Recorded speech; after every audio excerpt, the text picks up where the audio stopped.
dañu wax ni li tax criminaliser ñu ko loolu ñi mu intéressé woon ñu koy xeex mën nañ ci waxtaan ku mu intéressé wul woon démb tey amoo droit wax ci tu es disqualifié ñooñu mu intéressé woon nag ñoom ñëpp ba ñu dajee c'est le lieu mu féliciter ànd sàmm jikko yi ak ñeneen ñu yëngatu ci lii ñoom ñëpp ba ñu dajee ñoo dëppoo ni mën nañu am lu ñu bëgg en restant le truc au niveau de délit mën nañu am lu ñu bëgg wala lu ko gën sax moo tax projet bi ànd sàmm jikko yi déposé dañ ko bàyyi ci délit projet bi ma def te sukkandiku ci loolu ak leen luñ ci yokk dañ ko bàyyi ci délit lañ ca bëgg nag dinañ ko am ba mu mat sëkk ñi ciy wax ci opposition ma wax leen lu leen ci tax a jóg bu ñu jógee dañuy dem seeti seen leurs maîtres occidentaux ne leen waxoon nañ leen ñii ñu bon lañu gis ngeen kii nañu ñi ngi réprimer les homosexuels ñun li ñu bañoon def ñoom ñu ngi koy def dañ koy politiquer foofu ci occidentaux yi ak ci lobby yi loolu la ñuy def gëmuñu sax li jëm ci loolu su dee temps bi dina ko permettre ma faram-fàccee la nekk ci loi bi article 319 toute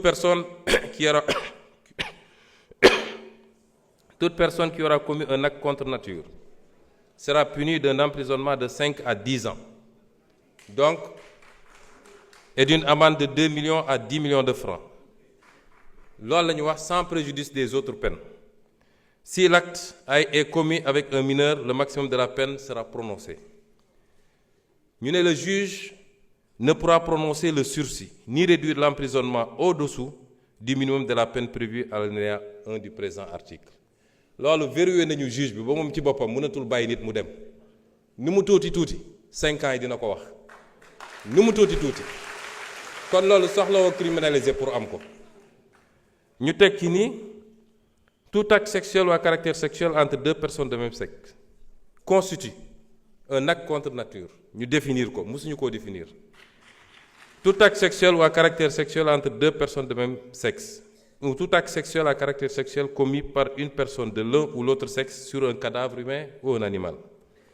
Toute personne qui aura fait par l'un des moyens énoncés à l'article 248 l'apologie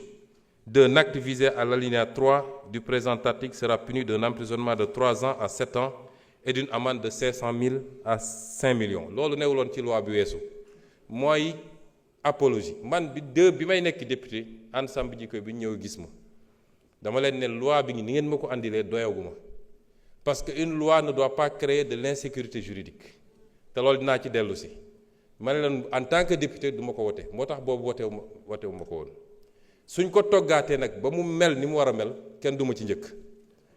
ñu tegaat ni kon apologie bi ñay def la ñuy def dugg ci internet bi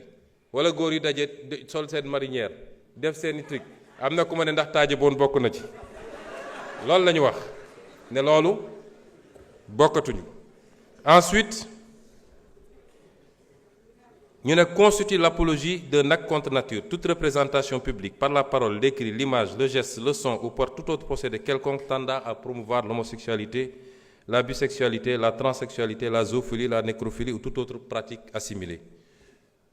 foofu dañu am na ñu jàpp ne dañoo def dugal ci ay détails homosexualité dafa ëmb lépp bu dee bu jigéen bi la ñuy wax lesbianisme bu dee bu góor ñu ne gay wala xam lan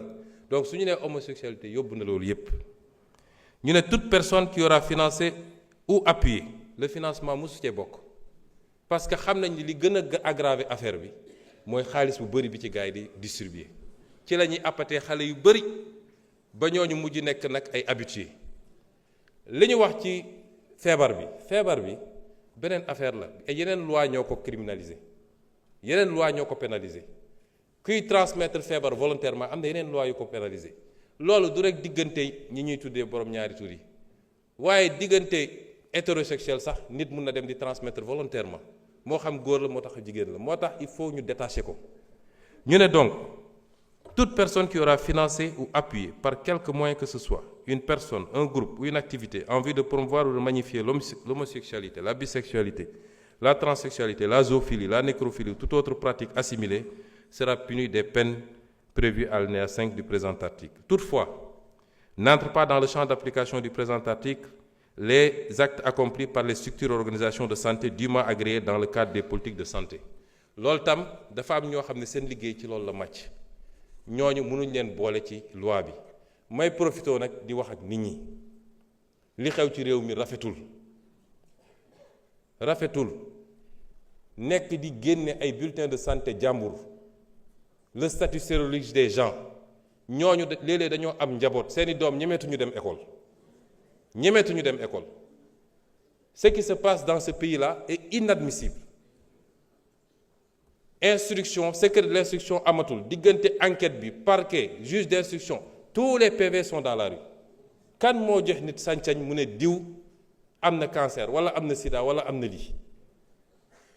et ça ana procureur dañu war a interpeller tout de suite ñu koy def c'est des familles qu'on est en train de détruire par l'irresponsabilité de quelqu'un boo xam ne peut-être moom la mais doomam il n'a pas demandé ça léegi bu demee école ñu ne kii papam moo dafa am sida est-ce que moom amul sida au nom de quoi on le fait ak ñi nga xam ne dañoo jàpp ni ñoom la yàlla wàcce pour ñoom ñu wax ci lii ñoom dong am na ci ñu jàmbaar macha allah am na ci ñu ëppal moo tax am na ci kenn koo xam ne bi ma déggee ñu ne jox nañ ko sécurité dama ne ministre de l'Intérieur dama jëli sécurité bi parce que kenn sant ko muy génne ay liste di joxe ay turu jàmbur nañu waxante dëgg lii c'est une prérogative régalienne état ak ses structures ñoo koy gérer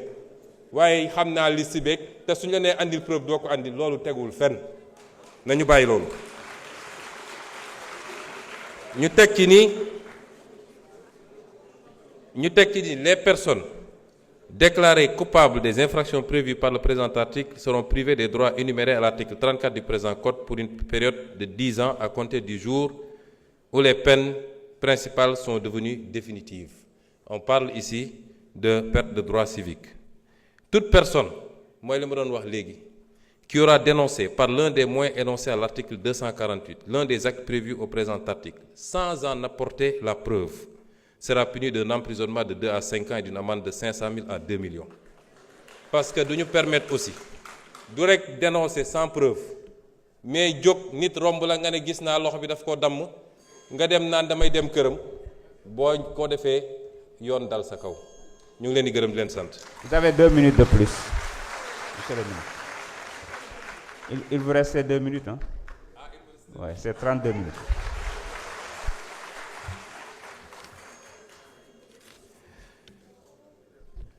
kon